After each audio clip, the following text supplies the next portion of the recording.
Underworld में बहुत से लोग ऐसे रहे हैं जो किसी ना किसी के खास थे, और ख़ास भी ऐसे कि उनके लिए अपनी जान की परवाह भी नहीं करते थे। अब जहाँ अंडरवर्ल्ड में लोगों की भरमार थी, तो कुछ ऐसे खास लोगों का मिलना किसी भी गैंग के लिए एक वरदान ही था। आज जिस शख्स की हम बात करने वाले हैं, वो एक ऐसा ही शख्स था जो छोटा राजन के बेहद करीब था।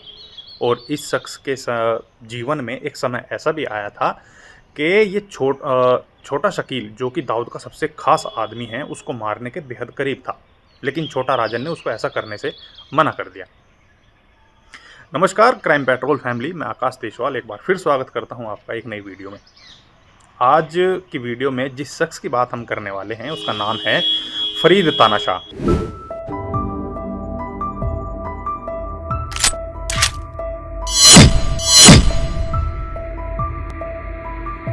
नमस्कार क्राइम पेट्रोल फैमिली, मैं आकाश देशवाल एक बार फिर आपका स्वागत करता हूं एक नई वीडियो में।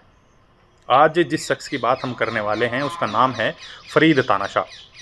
वीडियो की शुरुआत करने से पहले आप सभी से रिक्वेस्ट है कि आप हमारे चैनल को सब्सक्राइब जरूर कर लें, साथ ही इस वीडियो को लाइक और शेयर करना बिल्कुल ना भूलें। फरीद तानाशाह की बात करें तो इसने अंडरवर्ल्ड में बहुत से गलत कामों को अंजाम दिया, लेकिन ये चर्चाओं में तब आया जब ये दाऊद को मारने के लिए पाकिस्तान पहुंच गया। यूं तो ये मुंबई का रहने वाला था, लेकिन इसका ज़्यादातर समय दिल्ली में ही बीतता था।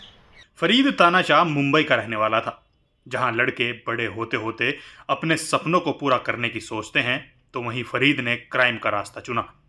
ये 1980 का दौर था, जब मुंबई पूरी तरह से अंडरवर्ल्ड की चपेट में आ चुका था। इस समय तो छोटा राजन दाऊद के लिए काम तो करता ही था, साथ ही साथ उसका सबसे भरोसेमंद आदमी था। वहीं फरीद तानाशाह छोटा राजन का खासम खास आदमी था।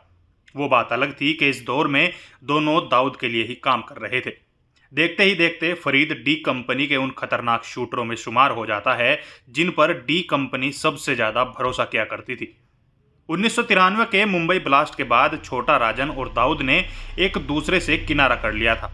कहते हैं कि इस दौरान अंडरवर्ल्ड पूरी तरह बिखर चुका था, तो वहीं तानाशाह ने राजन के लिए काम करना छोड़ दिया। लेकिन अलग होने के बाद भी तानाशाह और राजन के अच्छे संबंध थे।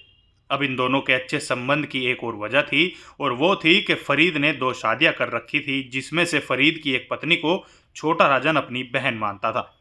फरीद ज़्यादातर समय दिल्ली में बिताया करता था। एक समय ऐसा भी था कि फरीद तानाशाह, भरत नेपाली और विजय शेट्टी ये सभी छोटा राजन के लिए काम करते थे। लेकिन अब दोस्ती दुश्मनी में बदल चुकी थी। फरीद मुंबई नहीं जा सकता था क्योंकि भरत और विजय उसको मारने की फिराक में थे। फरीद को मारने की एक बड़ी वजह इन दोनों के लिए ये भी थी कि ये छोटा राजन को कमज़ोर करना चाहते थे। लेकिन अब तभी इसी दौरान इन्हें पता लगता है कि जो फरीद है वो रो के लिए काम करना शुरू कर देता है। वो पुलिस का मुखबिर बन चुका है।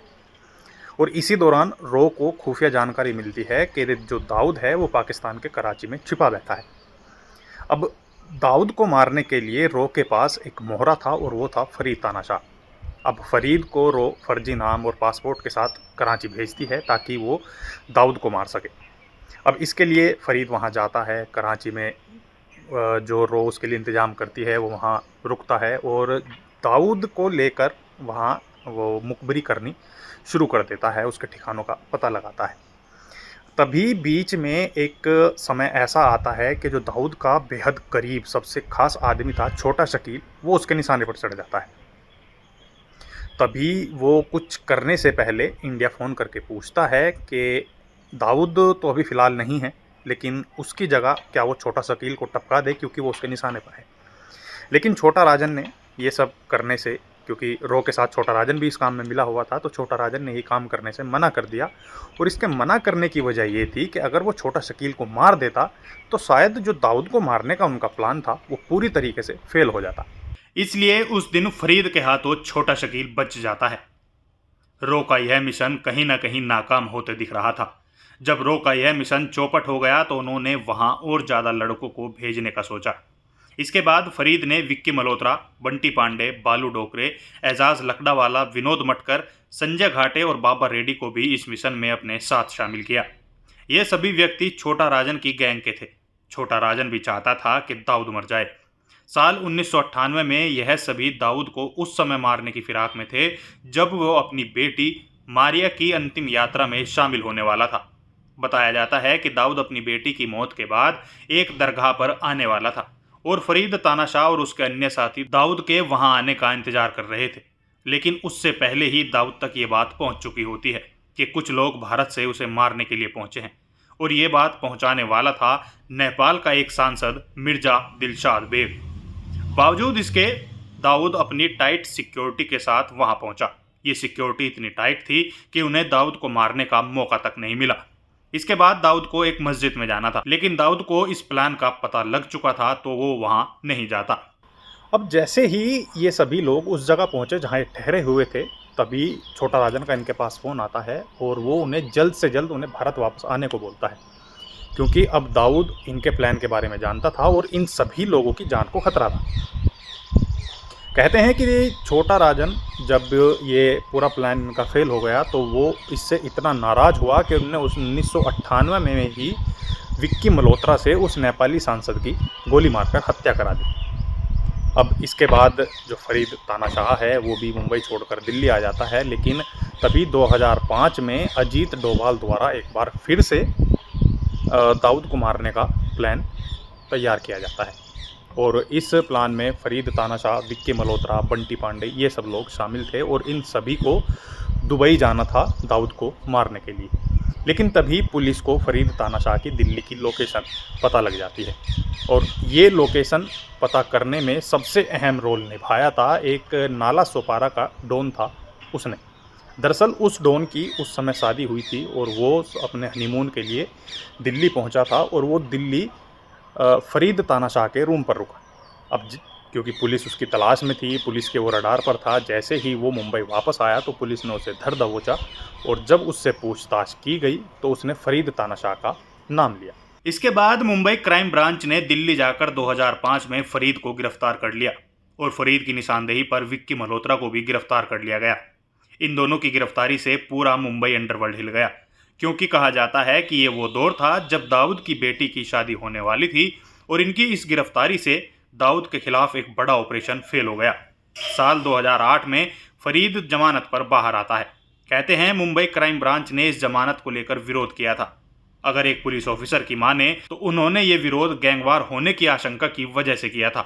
उनको पता था कि कहीं ना कहीं फरीद के लोग ही उसको मार सकते हैं और ऐसा ही हुआ। भरत नेपाली और विजय शेट्टी ने 2010 में फरीद को उसके घर में घुसकर मौत के घाट उतार दिया। एक तरफ यह भी बताया जाता है कि फरीद को इसलिए मारा गया था कि राजन कमजोर पड़े और इसके मारने की दूसरी वजह थी कि फरीद के कत्ल के बाद मुंबई के बिल्डरों से जमकर उगाही की जाएगी। उन दिनों दत्तात्रेय भाकरे नामक बिल्डर SRA के किसी प्रोजेक्ट पर काम कर रहा था। भाकरे भरत नेपाली को नियमित हफ्ता देता था। उस SRA प्रोजेक्ट का तिलक नगर के कुछ लोग विरोध कर रहे थे। उन्होंने तिलक नगर इलाके के ही रहने वाले फरीद तानाशाह से इसकी शिकायत की। फरीद ने भाकरे को धमकाया। भाकरे ने भरत नेपाली से संपर्क किया और नेपाली ने विजय शेट्टी से शूटरों की व्यवस्था करने को कहा। विजय ने यूपी के डॉन जाफर अली आलम उर्फ अब्बास को कॉल किया। अब्बास ने शूटर तैयार किए और मुंबई भेजे। फरीद की पत्नी रेशमा की माने तो 4 लोग उनके घर के अंदर आते हैं। वो सीधे फरीद के बेडरूम में जा घुसते हैं जहां फरीद आराम कर रहा था। शूटर एकदम फरीद को शूट करने के बाद फरार हो जाते हैं। इस हत्याकांड को सुलझाने के लिए एक SIT गठित की गई और इस SIT को टिप मिली कि जो अब्बास जो मुख्य आरोपी है वो मध्य प्रदेश के किसी जंगल के एरिया में छुपा हुआ है। कहते हैं कि इस SIT का एक इंस्पेक्टर उस जगह तक पहुंचा जंगल में जहां पर अब्बास ठहरा हुआ था और अब्बास और उस इंस्पेक्टर की हाथापाई भी हुई, लेकिन बाद में अब्बास को गिरफ्तार कर लिया गया और अब्बास की निशानदेही पर दिल्ली और मुंबई से उन सभी 11 आरोपियों को गिरफ्तार कर लिया गया जो इस पूरे मामले में लिप्त थे। कहते हैं कि इन 11 आरोपियों में 6 को आजीवन कारावास और 5 को 10 साल की सज़ा सुनाई गई थी। वहीं अगर विक्की की बात करें तो विजय की बात करें तो कहते हैं कि उसको इसमें इस पूरे मामले में गिरफ्तार नहीं किया गया और बाद में सुनने में आता है कि उसने भरत नेपाली को मौत के घाट उतार दिया। तो दोस्तों ये थी फरीद तानाशाह की कहानी। उम्मीद करते हैं आपको ये स्टोरी पसंद आई होगी और साथ ही इस स्टोरी को लेकर अगर आपकी कोई राय है तो हमें कमेंट में ज़रूर बताएं, क्योंकि आपका एक कमेंट हमको आगे सुधार करने में काफ़ी हद तक मदद करता है। अब हमें दीजिए इजाज़त। नमस्कार।